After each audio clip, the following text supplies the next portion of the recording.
సంస్థాగత నిర్మాణాన్ని సర్దుబాటు చేసుకోక వ్యక్తుల యొక్క ప్రతిష్టల మీదనే ఆధారపడితే దెబ్బతింటారు అనడానికి సజీవమైనటువంటి సాక్ష్యం బీఆర్ఎస్.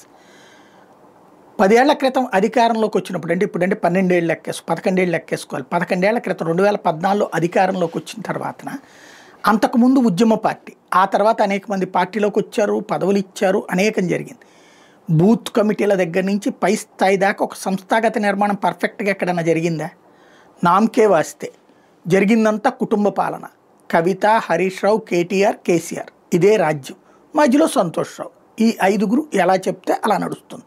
దాంతో పార్టీలో ఉన్నటువంటి కార్యకర్తలు మనం కష్టపడదాము, బూత్ లెవెల్లో కష్టపడదాం, మండల లెవెల్లో కష్టపడదాం, డివిజన్ లెవెల్లో కష్టపడదాం, ఇట్లా కష్టపడితే మనకు పదవులు వస్తాయని కాకుండా కేసీఆర్ వెనకాల తిరుగుదాం, కేసీఆర్ వెనకాల ఉండేవాళ్ళు ఎవరు, వాళ్ళ వెనకాల తిరిగితే పోతుంది కదా, హరీష్ రావు వెనకాల ఉన్న వాళ్ళ వెనకాల తిరిగితే పోతుంది, ఇట్లాంటి గ్రూపులు కట్టుకునేటటువంటి కల్చర్ అయ్యింది.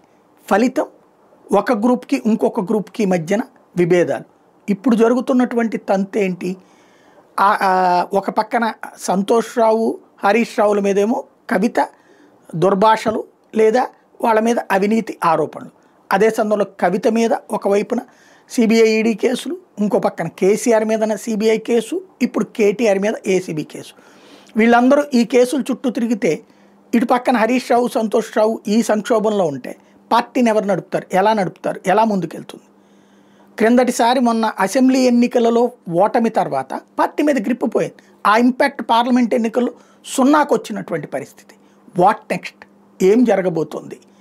బీఆర్ఎస్ పతనమవుతుందా? నిలబెట్టుకోగలుగుతారు?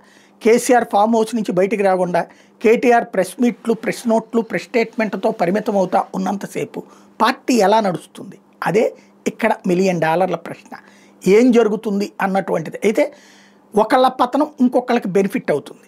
ఇప్పుడు ఏదైతే ఆంధ్రప్రదేశ్లో వైఎస్ఆర్ కాంగ్రెస్ పార్టీ పతనం బీజేపీ, జనసేనలకి ఊతమైంది. మరి అక్కడ క్రిందటిసారి బీఆర్ఎస్ పతనం బీజేపీకి బలమైంది, కాంగ్రెస్ కూడా కొంత డివిజన్ అయింది. ఇప్పుడు ఏం జరుగుతుంది? బీఆర్ఎస్ బలహీనతని ఎవరు క్యాష్ చేసుకుంటారు చూడాలి.